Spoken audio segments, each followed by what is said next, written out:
Hey everyone, this is Iron Cobra and welcome back to another video. Today we are finally getting around to our 2K subscriber Q&A. I have a couple of tests tomorrow, so I see 15 comments in there, so let's keep going. I've read through all of these roughly just to take a look, and it seems like you all have some great stuff.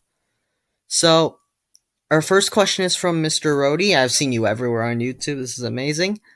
And okay, so what kind of content is my favorite? I think I would stick with E0 because it's just something that I pose as the most unique in a way. Because originally I just wanted to make guides, but like that place is oversaturated. Echogen's there, a lot of other low rarity players are there, and like, I have a lot of these great units unbuilt because I'm broke on mats. So let's just keep them there, and I can play with E0s.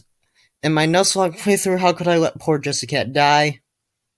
I mean, I was just kind of trolling, wasn't really aware. It's really hard to keep control of multiple lanes at once, especially during a live playthrough like that, because I can't just pause and edit it out or something, because that'd be scummy. And yeah, it's just a lot more pressure than I expected going into it, and I just didn't realize. Rip.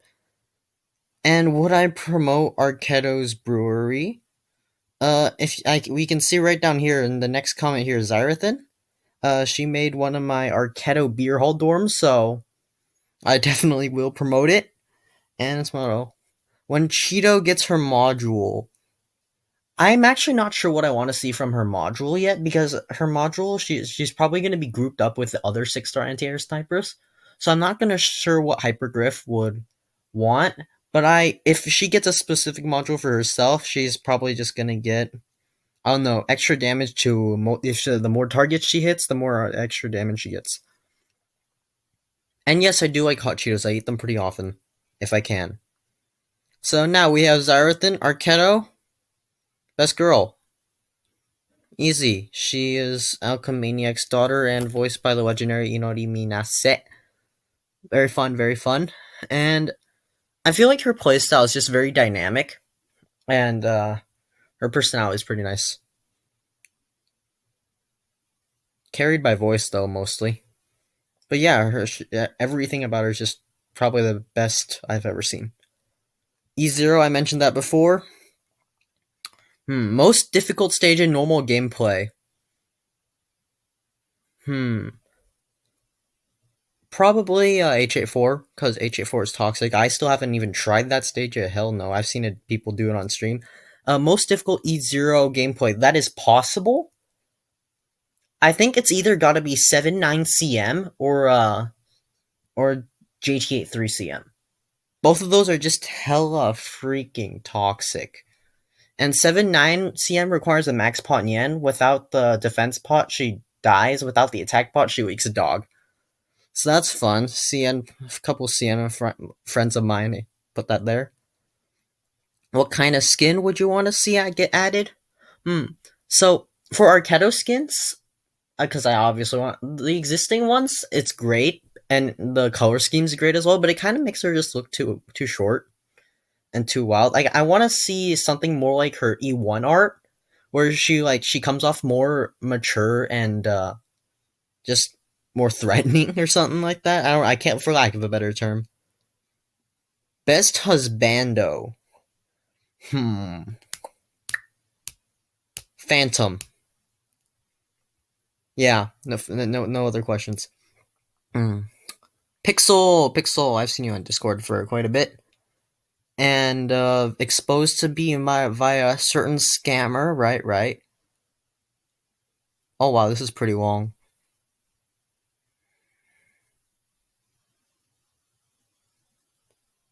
This playstyle is, low-leveled ops. I saw the polls that you guys did, and a lot of my audience might be a bit ignorant, but after like a lot of testing, E0, high rarity, E1 level 1 4-star, and 3-star only clears, they're quite similar in power, actually. In fact, as from what I know, the CN community is actually kind of competitive between those three communities. And yeah, it's, again, I don't have E1 level 1 4-stars because that's super troll and a bit boring. So yeah, Since 3-star's super saturated, I went on to E0s. There's a lot of gimmicky E0s, especially the 6-stars that still have something at E0. Celtic still has their monster. Mudrock still has their shields. La Puma still has her attack speed buff. I'm sure there's a lot of other ones that I'm not quite thinking about on the spot. But yeah. And plus, we can use Guard Amia. Freaking broken at E0. She was never meant to be used at E0, but with support unit, she is. Nuzlocke playthrough. Take a challenge from another game. The challenge is quite hellish. I can't even stream. I'm in school. I have a lot of classes. Hell, I have a couple of tests tomorrow. But yeah, and now with Arknights, it just works. Yeah, because this is actually a pretty well thought out idea. It's not the first time I've done this. I've had my friend Radiant, who originally made this idea with a bunch of other people, but it was super hard. Like, it's if you look at the doc, it's called Theoretically Possible Edition. Like, it's super hard. So I gave myself a little bit of leeway, but knowing my experience with E0, I decided to try it once again.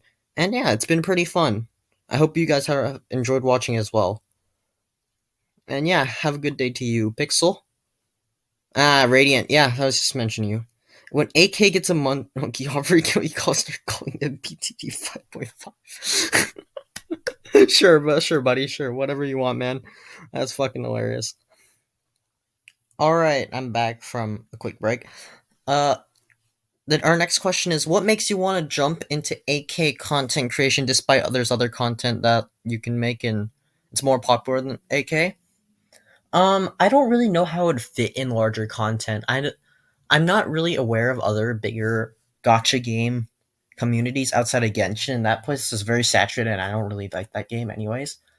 For those of you who don't know, I didn't actually find Arknights through gacha. I was looking for strategy and tower defense games. I'm a tower defense player, as Radiant had just pointed out. I play Bloons Tower Defense. I play Kingdom Rush, a lot of classics on mobile, and yeah, I play those because they're mobile games. I feel like they're more convenient to me. I can play them anytime. It's not like, in fact, sometimes I might get roasted for this, but sometimes I don't even finish all my dailies in Arknights just because I don't really find it fun at that time.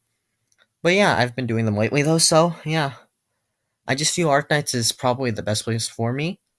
And even though there's a lot Hypergriff can do to improve on Arknights as a game, and I mean as a gacha and a tower defense game, I'm looking forward to it, especially IS2. When did I start to play Arknights? From Kelmar. I started on June 30th, 2020. So yeah, it's been about 1.5 years. Who's the thickest snack of them all? Oh, Nez. It's Eunectis. She's actually really thick gameplay-wise, too. Based. I agree, based. Who's the best waifu of Arknights? It's our best girl, Arketo. Why are you asking? When are you ever gonna stream? From our good friend Dombo. Maybe once I have, like, an actual, like, more freedom, if you know what I mean. Like, not just, like, freedom, because right now I'm 16, but, like, more freedom from, like, time management and assignments. Because right now I go to school every weekday. It's annoying. Lots of work to do, but I'll pull through. Yeah. So maybe when I go to college or something and my schedule can be a bit more fun and maybe my personality grows a bit more, because sometimes I sound like a dead fish. So yeah. Is Scotty Pog? Scotty is very Pog. Same artist as Arketo, very, very Pog. Next, oh my god, okay. Do you know Candice? Can this dick fit in your mouth anymore, Mouse Illuminati? I know who you are. And who is Joe? Joe Mama, dummy. I was gonna say, yeah, no, that's not gonna go on YouTube. Yeah, and yeah, I hope you guys enjoyed that. Is all the questions that I got. It was pretty fun actually, looking through all these. I don't know how long this video is actually, but thank you all to those who submitted comments, and yeah, like, subscribe if you're new here. It's fun. If you're returning, which most of you probably are, thank you for staying by for so long. This is Iron Cobra, and we're out.